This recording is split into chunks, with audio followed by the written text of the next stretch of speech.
Chief Martin. I'm one of the Unified Incident Commanders. So for a brief update on the fire for today, our current acreage is 4,037 acres, and we currently sit at 20% contained. We have 1,974 personnel that are constantly working the fire's edge to bring extinguishment to the fire.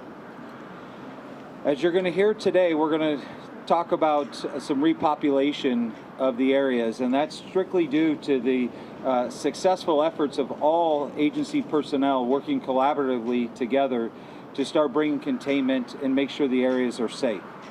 Some areas around the fire are still remain in evacuation orders and warnings. It is our #1 priority to get residents back into their homes and to their communities.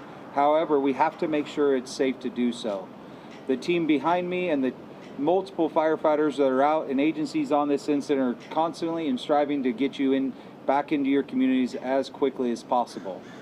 But this is a multi-agency approach, and we do need to make sure that the area is safe prior to anybody re-entering the area. We need to ensure that we have the first responder safety along with safety for the residents. As we go through the next couple of days, we will continue to work on reopening additional areas as it is safe and it's been extinguished and checked to make sure it's safe for the public to return. Thank you.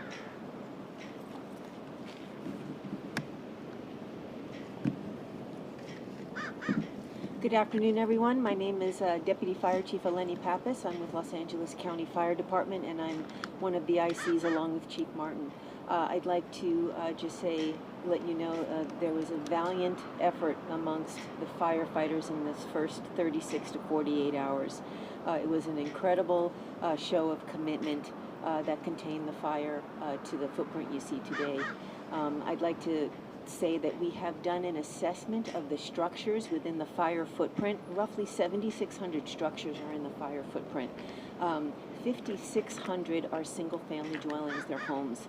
Out of those 5,600 homes that we believe right now, we've only done 25% full assessment of the area.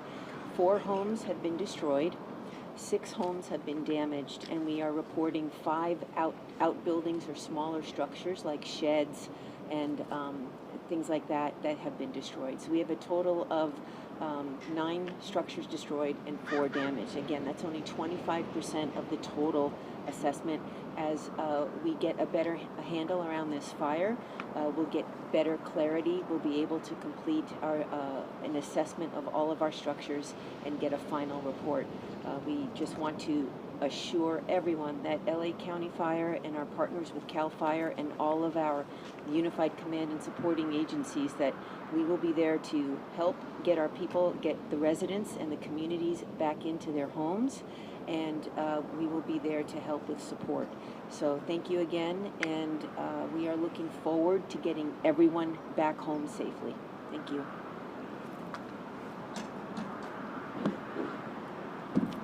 Hi, my name is Jennifer Situ. I'm the captain of Malibu Lost Hills Sheriff Station. We understand how important it is to get it right for the citizens living in this affected area. Effective immediately. Some of the mandatory evacuation orders will be lifted in some of the areas. We will downgrade the voluntary evacuation orders, allowing some citizens who evacuated back into their homes. Our primary goal is to open the area as quickly and as safely as possible for the community. We will continue aggressively to provide security patrols to this entire community. So what I'm going to talk about, some of the repopulation and some of the openings. Now what I'm going to talk to you about is not specific. I want you to go to protectgenesis.com for the actual specific. What I'm going to talk to you about, general locations of where it's going to be lifted. So soft closures. This will be a soft closure. Westbound Pacific Coast Highway, west of Tuna Canyon. Eastbound Pacific Coast Highway at Latigo Canyon Road. Only residents will be allowed in this affected area. Please do not come in if you are not a resident with your ID. It's residents only. We want to get our residents back into their home, especially before nightfall. Hard closures, these are where it's still hard, no residents. Northbound Carbon Canyon Road at PCH. Northbound Rambla Pacifica at PCH. Northbound Las Flores at PCH. Northbound Puerco Canyon at PCH. Sweetwater Canyon Drive at PCH. Cross Creek Road at Cross Creek Farm. Civic Center Drive. Mildish Drive at Stunton Road. North on Piuma Road at Cold Canyon Road. Malibu Canyon Road at Piuma Road.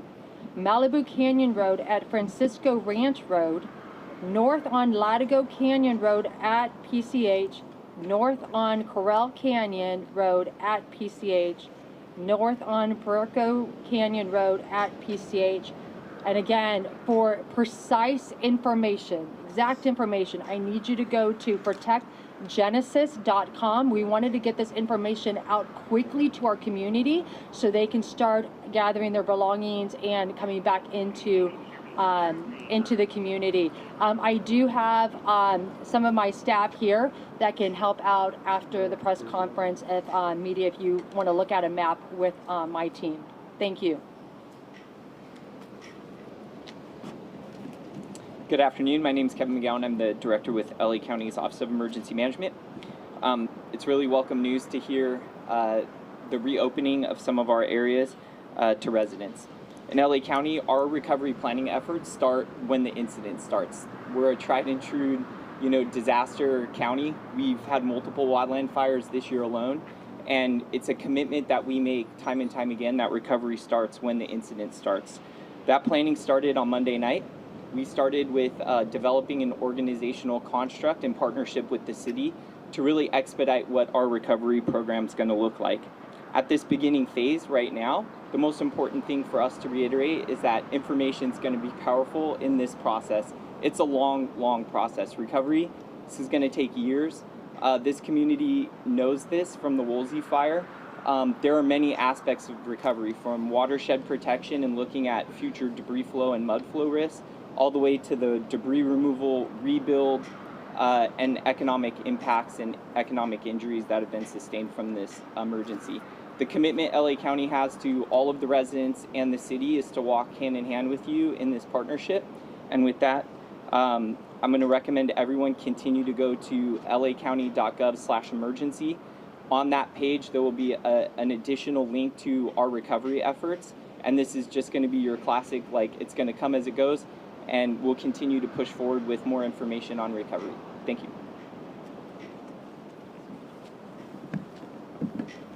Good afternoon. My name is Carolina Hernandez. I'm here on behalf of Mark Pastrella, Director of Public Works for Los Angeles County. I appreciate being here today. Los Angeles County Public Works is committed to supporting this community as we enter this phase of recovery.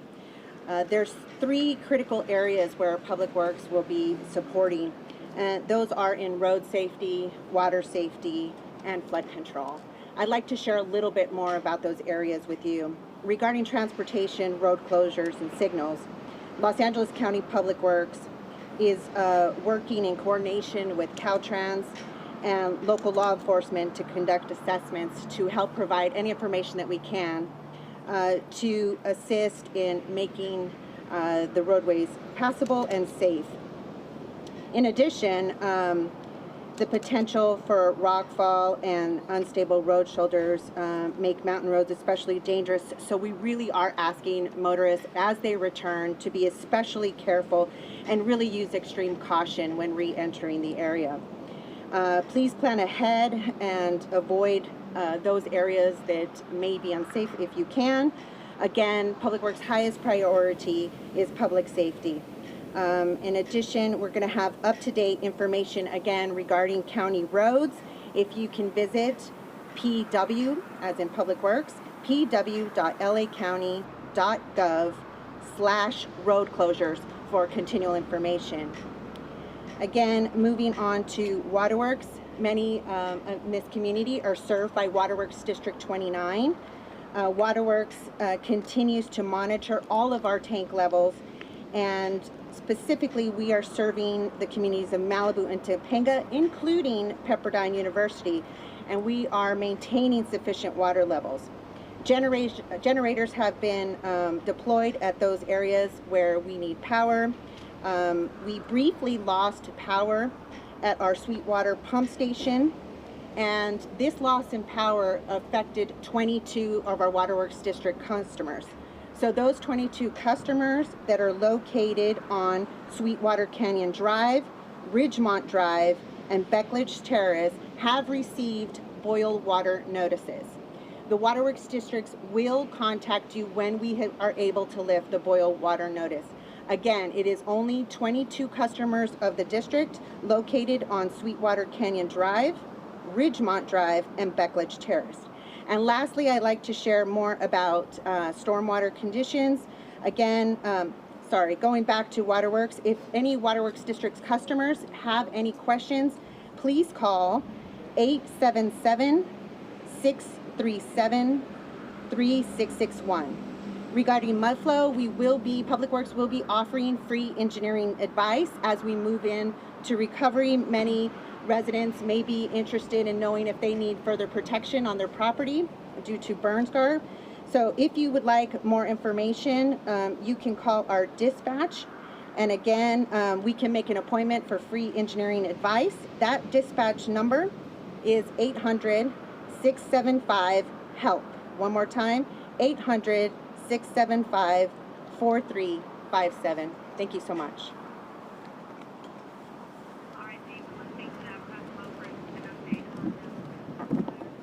Good afternoon. I'm Lindsay Horvath, the supervisor for the 3rd District, which is this area of Los Angeles County.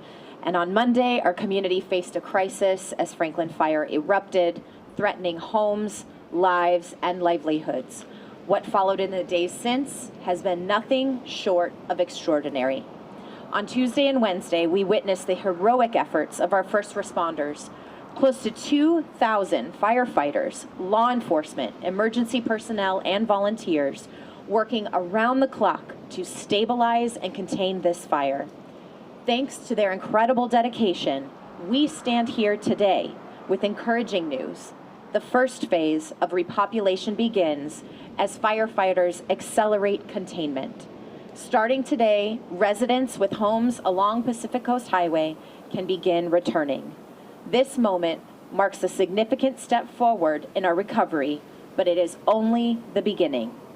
I want to emphasize how critical it is to continue to follow instructions from emergency personnel as they guide us through a safe and orderly return.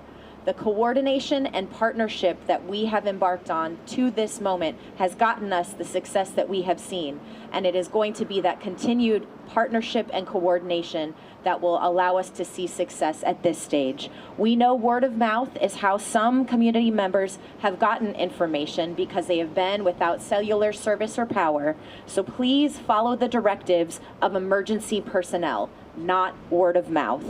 Visit Zuma Beach Lifeguard Tower right here, the Emergency Information and Supply Station, if you have not been directed by law enforcement or an emergency personnel, because that is the best way to get your information and know that it is trusted and safe. The progress would not have been possible without our unified efforts between federal, state, and local agencies, mutual aid organizations, and every community member who played a role in protecting our community. And we'll continue to work together to maximize recovery. For those who fought the fire, to those who support evacuees, you have shown resilience and strength that define us. As we take these final steps back to normalcy, let us remain vigilant. The landscape has changed, and so have the risks. And as you heard from our DPW department, our engineers will also be deployed in Malibu to give erosion control and free debris flow advice to property owners as soon as it is safe to do so. We will support you during this time. Please work with us as we bring you back home safely. Please stay connected to official updates following safety advisories and reach out if you need assistance. You've heard several websites and telephone numbers provided to you. You can go to one website that directs you to all of that information, alertla.org. This is also where you can find recovery information as it becomes available. To those who are returning home today, we welcome you back home, and we stand ready to support you as you rebuild. To those who are still waiting, know that every effort is being made to ensure your safety and your return as soon as possible. Thank you once again to all who have fought valiantly during this time and continue to do so. Together we have faced this crisis, and together we will recover. Thank you.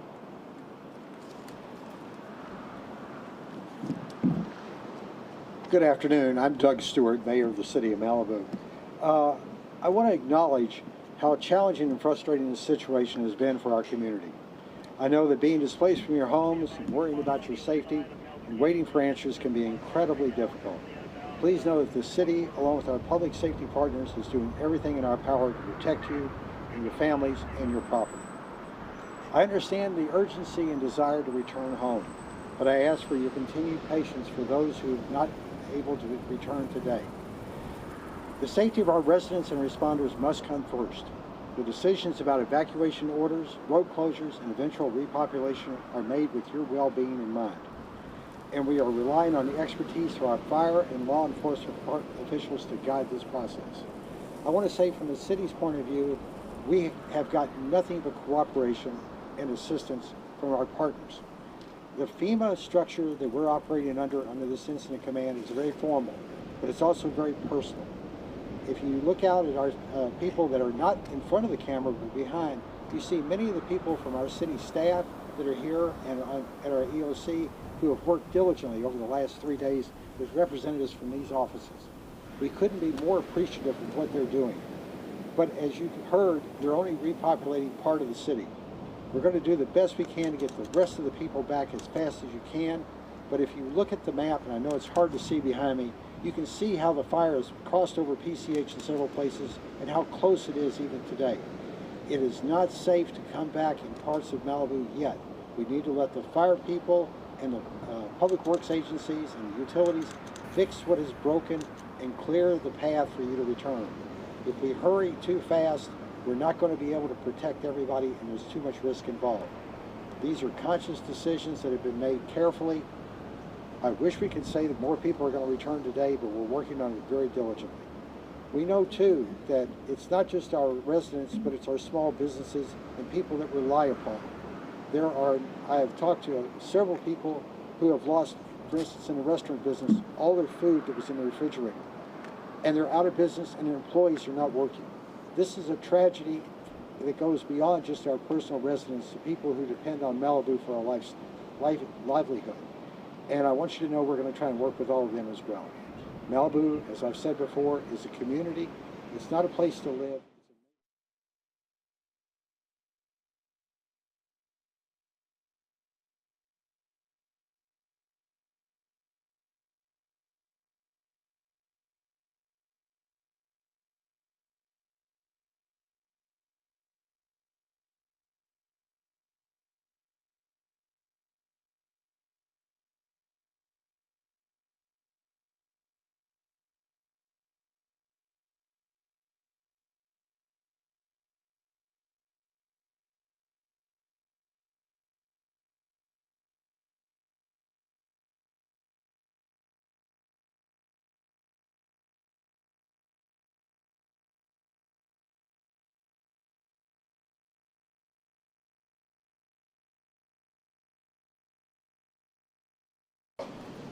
Yeah, so we have a full investigation team that is combing through the area to work on pinpointing that.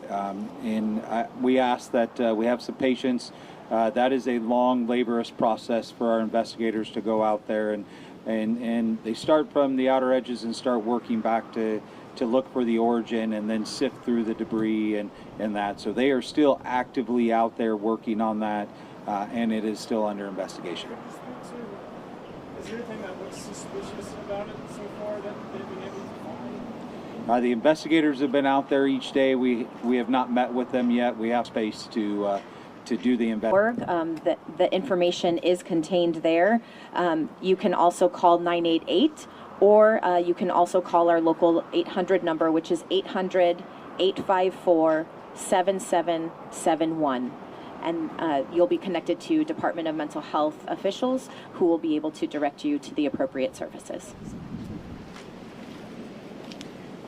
I'd also like to add the comment that Malibu Times made about Boys and Girls Club. For people that are not aware of it, in Malibu, our Boys and Girls Club is more than just a recreational after-school program. It provides assistance, mental health assistance, and even financial assistance to some of the residents. It is a place where families can go to get help if they have an issue, mental health or financial.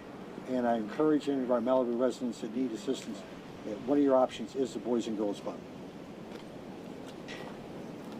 We're going to try in the microphone just real quick. Omar Lewis with KTLA News, asking about the conditions, the change of conditions out here, and how that was able to help you in this firefight and raise containment. Can you ask that one more time? I'm sorry. Check. All right, Yes. cool. I'm Omar Lewis with KTLA 5 News. Wondering how the conditions out here and the change of conditions help to increase the containment numbers that you all are seeing.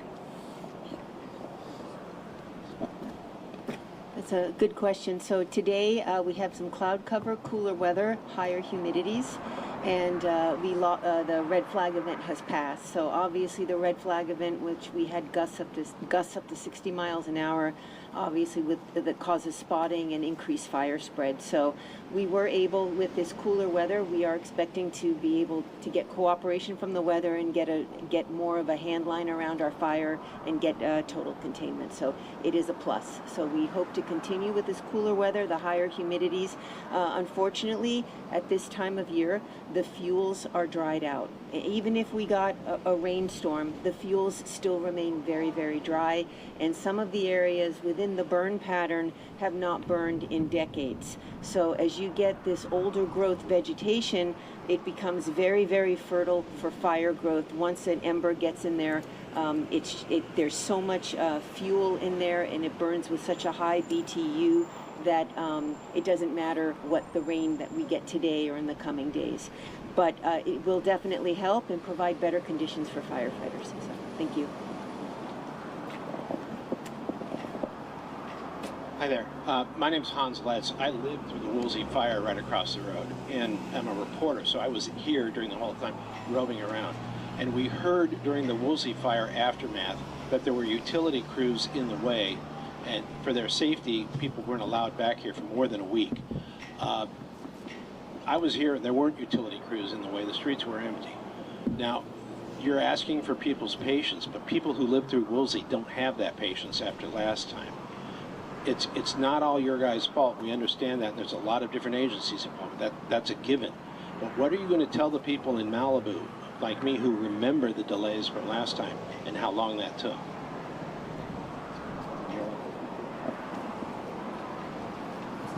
Thank you, Hans, for your question. I was there right there with you, and I understand that. I can tell you I am boots on the ground, and I assure this community we are working diligently. We are working so quickly on this. I mean, the reality is we weren't going to open till later, and we pushed this and worked with our utility crews, worked with our fire department. I personally went out to Sierra Retreat yesterday and saw lines down. That's one area that we cannot open right now. But I personally, along with fire, along with the supervisor, Senator Ben Allen, actually physically are going out there. So I'm asking for trust, I'm asking for patience, and I promise the community that we are working as hard as we can on this. So thank you, Hans, for your question. With that question in mind, do you have a number or a percentage of people that are going to be allowed back today?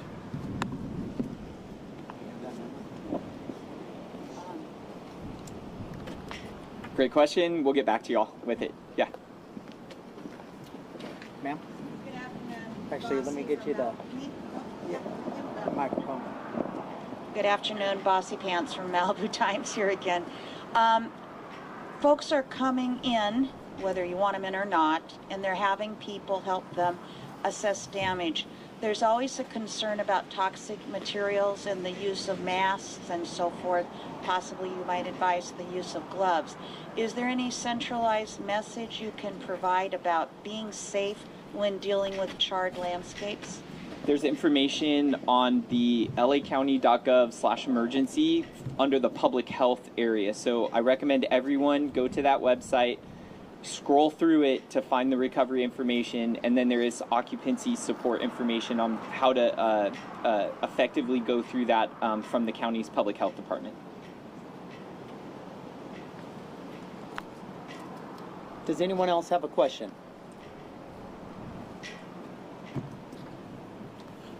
When are you going to have a town meeting for the residents to express their concerns and issues? So this evening, we're having a virtual meeting, community meeting at 6 p.m. It'll be held on YouTube Live, and it'll be at Los Angeles County.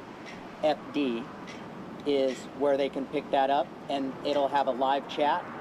During that chat, we'll be taking those questions, answering them during the chat. So the speakers will also be able to be directed the questions from the community. So I believe that wraps it up. This concludes our time. For further information, as we just talked about this evening at 6 p.m., YouTube Live at Los Angeles County Fire Department. Thank you, and be safe.